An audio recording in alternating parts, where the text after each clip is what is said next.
You're about to stand up and speak to a room of people who mean you no harm. No one has a weapon. No one is going to hurt you.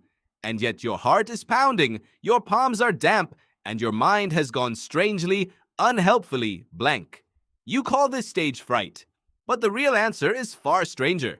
That racing heart isn't really about the speech at all. It's an ancient alarm reacting to something your ancestors would have recognized instantly and taken far more seriously than you'd expect. A psychologist named Clemens Kirschbaum developed one of the most widely used tools in stress research, a procedure called the Trier Social Stress Test. Participants are asked to deliver a short speech to a panel of unsmiling evaluators, then solve a difficult math problem out loud in front of them. Kirschbaum's team measured cortisol, the body's primary stress hormone, before and after. The results were striking, and they revealed something specific. It wasn't the math that spiked cortisol the hardest. It was being evaluated, watched, and judged by other people while performing that triggered the strongest, most reliable stress response researchers had found in a laboratory setting. Public speaking, it turned out, was one of the most efficient ways ever discovered to activate the human stress system on command. This tells you something important. Your body isn't responding to the content of the speech, it's responding to the audience. A social psychologist named Mark Leary offered a compelling explanation for why an audience alone could trigger this much alarm. Leary proposed something called sociometer theory, the idea that self-esteem functions less like a fixed personality trait and more like a gauge, constantly monitoring how included or excluded you are within a group.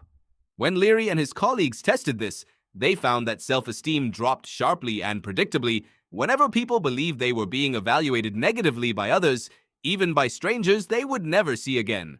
Under this model, standing in front of a room isn't neutral. It's your sociometer running at full intensity, scanning dozens of faces simultaneously for the tiniest signs of approval or rejection. Because for most of human history, that information mattered enormously. Consider what a room full of watching faces would have meant for your ancestors. Small groups depended on continuous mutual evaluation to function. Who was trustworthy? Who pulled their weight? Who might be quietly losing standing within the group? Being the sole focus of many pairs of eyes at once wasn't a normal, safe event. It was closer to a trial. A single poorly received performance in hunting, in conflict, in any visible display in front of the group could genuinely shift your position within it, and your position within the group often determined your access to food, protection, and survival itself. Your nervous system never received the memo that things have changed. It still treats a room of coworkers or classmates the way it once treated the entire tribe watching to see whether you belonged. The racing heart, the sudden dry mouth, the mind going blank, these are not signs that you're bad at public speaking. They're your sociometer and your stress system firing exactly as they were built to, mistaking a conference room for a verdict on your place in the group. This also explains why speaking to one trusted friend rarely produces this reaction, while speaking to a room of unfamiliar faces reliably does, even when the actual content and stakes are identical. It was never really about the words. It was always about how many eyes were doing the judging and how much your ancestors' survival once depended on getting that judgment right. So the next time you feel your heart pound before standing up to speak, this isn't a personal failing you need to discipline away.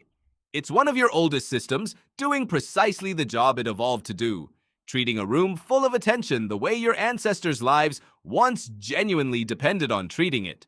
You're about to stand up and speak to a room of people who mean you no harm, and your body, running code far older than microphones or conference rooms, is simply asking the same question it always has.